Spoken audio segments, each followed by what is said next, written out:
Hello and welcome back to the Off-Grid family. Today we're going to be doing all about onions. We are going to be turning this bit, the green, the bit that you'd normally throw away, into onion powder, and I'm going to attempt to hang the onions. When I say attempt, I can hang onions, but they might not quite be ready, so I might have to do that for next week, but I'm not sure yet.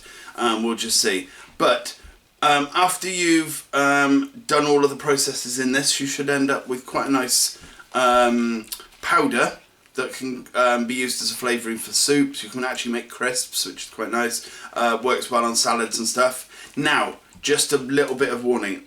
We've made this this powder for quite some years now, and it smells like leaves. It just smells like it's wrong. You almost, if you were to smell it, you'd be like, okay, something's gone wrong. I need to throw this away. It's always, ever since we've done this, it's always smelled like that, and then it tastes absolutely amazing. I don't know why that is, but don't just throw it away on smell alone, give it a taste first. But anyway, let's get on. So about a week or two before you're going to pick your onions, you'll need to snap them at the base near the onion, and this allows the actual onion to start drying out, etc. Okay, and then all you need to do is get your little slaves, helpers, to pull them out. We use the wobble side to side method because we've got carrots in between.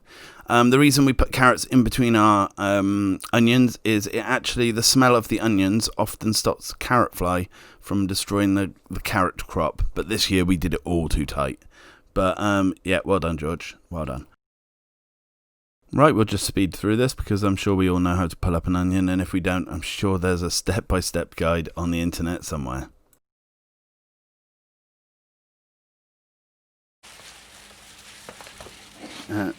Bill's got hers like that, I've got mine like this.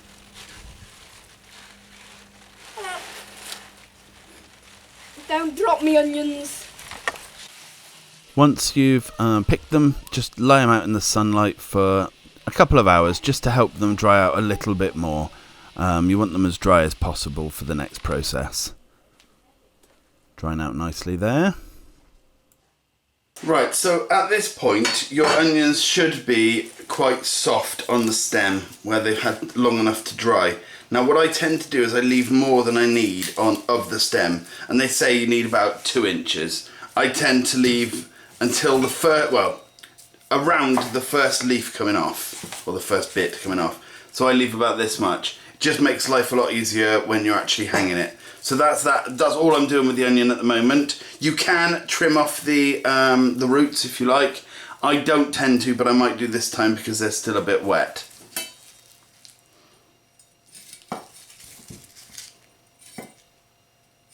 You can use a pair of scissors for that bit. That's a lot easier with scissors. Right, now the next thing to do in this little, what we do is we set a conveyor belt up, so one person's dealing with this bit, the other person's dealing with the roots and so on. But what you want to do is you want to cut all the bits that are not going to be used for the next stage, the next part, which is making the onion powder. And what you want to do is you want to keep all of the green and get rid of all of the bits that are broken and brown. So I tend to just rip it off and then cut off the bits that are just slightly bad at the tips. So there you go, you're left with that, and that now needs to be washed. Basically, you need to just keep doing that. Okay, so if, basically you should have 3 piles of things now. You should have what's getting turned into the onion powder, the waste that's going to be composted, not waste in one respect, and then the onions. The onions need to be checked, and this is not a thing you want to skip. Make sure they haven't started rotting or there's any issues with them. If there is, you will not be able, well, you'll be able to hang them, but then they will rot and cause everything else to rot. The second you've got one onion that's getting damp, it will make everything else rot. You do not want that. But I'm going to ask Crystal very, very nicely if she'll wash these, and it is really, really important to wash them.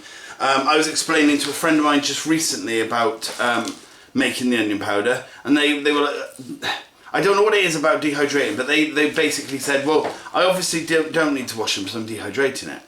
And after chatting for a bit, in their head it was as if they were cooking them, and that it was going to get to a temperature that would kill all the germs. Now, I know it's very hard for germs to live on something that's got no moisture at all, but we're not cooking them. They don't get up to a hot enough temperature to kill bacteria or germs. So always wash things that you're about to dehydrate. So yeah, that's going to be dehydrated. That's going in the back to the garden, and I'm going to go through the onions. So give me a sec. Okay, so after sorting them all out, these are the ones I'm not going to hang, so they will go straight for food, you know, for the next couple of weeks. Well, next week. We have children as well, and they eat a huge amount. They just don't stop growing. Anyway, and then this is the stuff I'm going to hang. So once I've sorted out the stuff to be dehydrating, we'll go and hang this lot.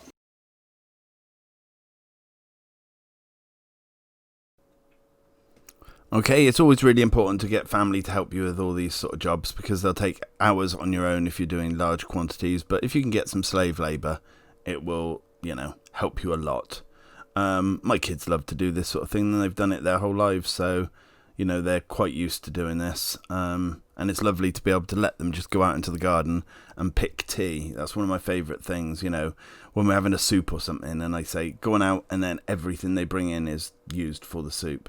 And when we had chickens, we'd even make the stock from our own homegrown things. But right, once you've done all this, you want to start cutting the actual greens into small circly bits. It doesn't have to be neat, and very often when dehydrating things, you would have to cut them to a certain size and so on and so on. But these are so small, as in there's so little of them, even when they're chopped quite big, that they dehydrate really, really quick. And another thing is you can actually pack the dehydrator quite a lot. You don't have to spread them out, so it's quite handy, to be honest.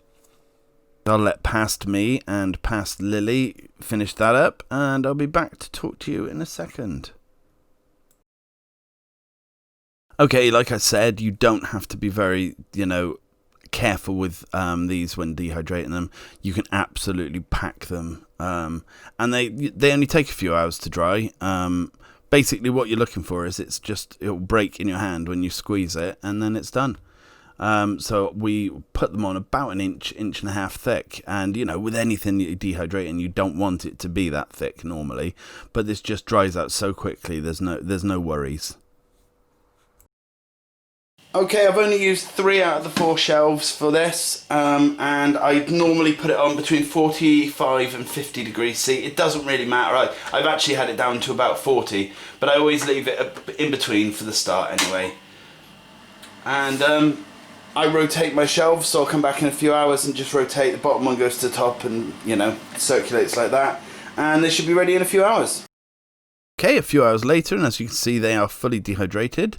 So what I'm going to do now is get my little helper to move them into our blender. It's actually some strange blender that I got from the charity shop, but it just works. Anything, you can use a mortar and pestle, which is how I used to do it back in the old days. But yeah, blender works much quicker, and it looks quite nice because they do nothing, they don't blend, and then suddenly they've all blended, and it looks really cool.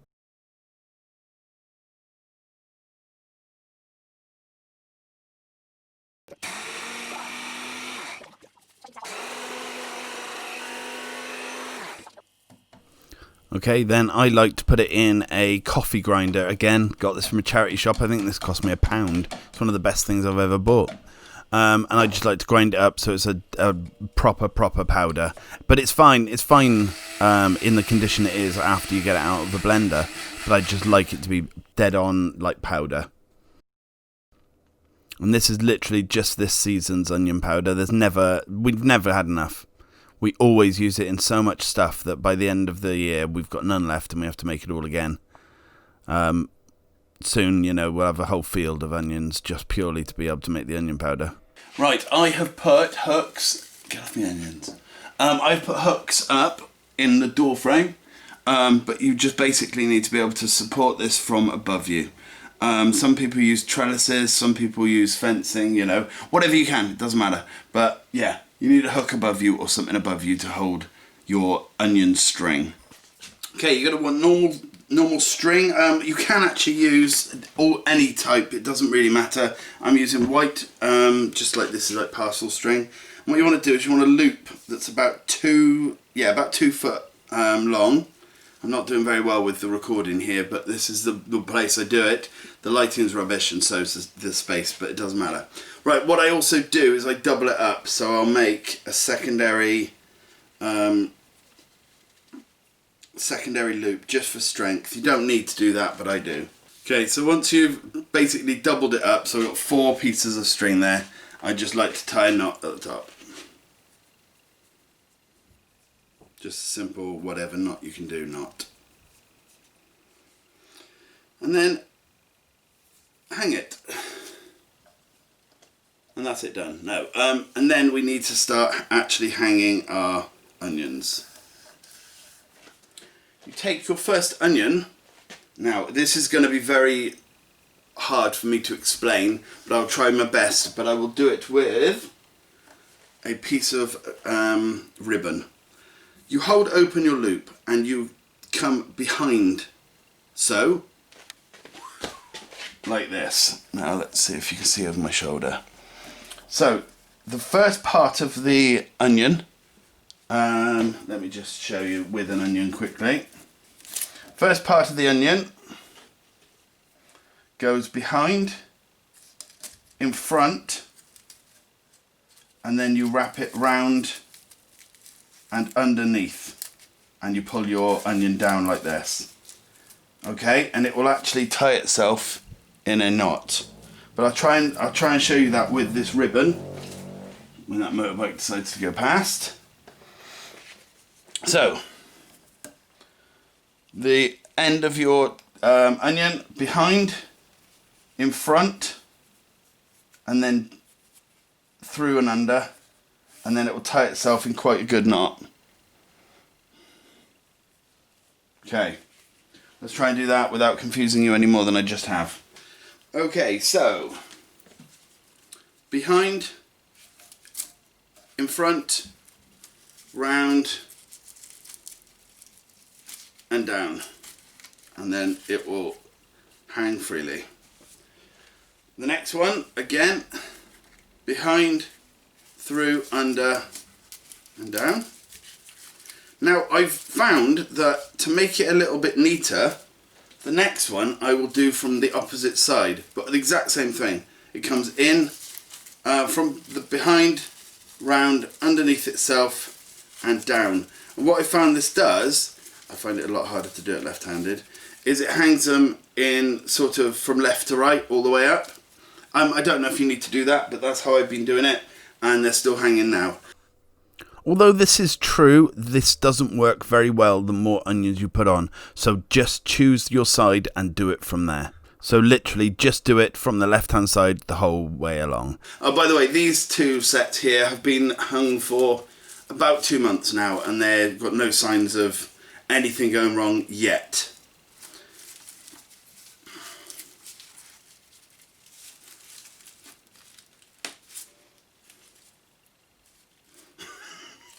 Just made a cracking sound. Maybe there's too many onions hanging from my door.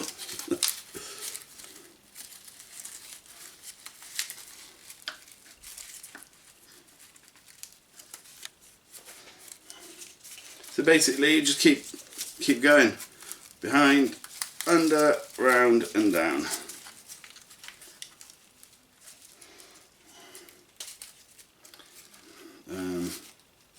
Yeah, no, I am going to go this side. I nearly deviated from my usual pattern, you see, and that would have been awful. Now you do sometimes get a couple that will drop off, you just haven't done them tight enough or whatever. If that happens, I wouldn't advise then hanging that one that's dropped, because you don't want to put bruised ones up. Again, it's just so that you don't accidentally let it rot.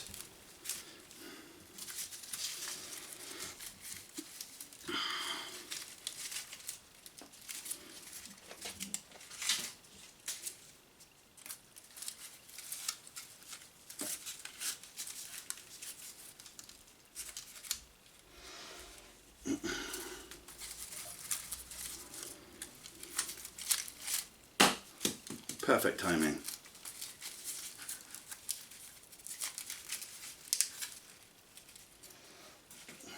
You always get one falling off. I don't know why. I did have a cascade failure of all of them falling off, but I had tried to rush, and it was my own stupidity. Just take your time, do it slowly, and, you know, find it a meditative thing rather than, you know, a fight. And which side? This side.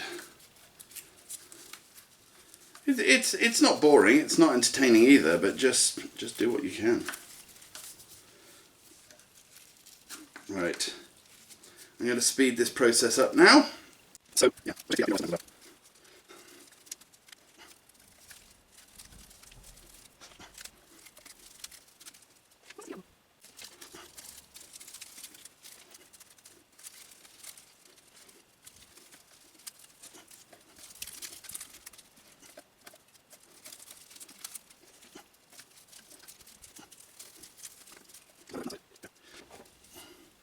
Okay, and then what you do now is you just carry on to the top, but that's where I'm finishing now. So what I'm going to do is I'm just going to tie a knot here, as close to the onions as I can, and it just means that they've all been, you know, tied up tight and they can't go anywhere.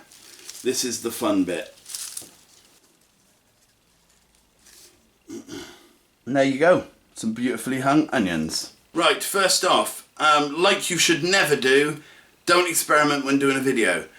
Do not go left, right with the onions. It makes it go longer and you don't want that. You want it to bunch up. It's still fine, but it would be easier if you just come from one side each time with the onion. Don't left and right it. I thought that it might stack them easier, but no, it sort of plats them. It looks quite pretty actually, but you're not doing it for prettiness. You're doing it for longevity of onions. So I would just, you know, go from one side the whole time as best you can.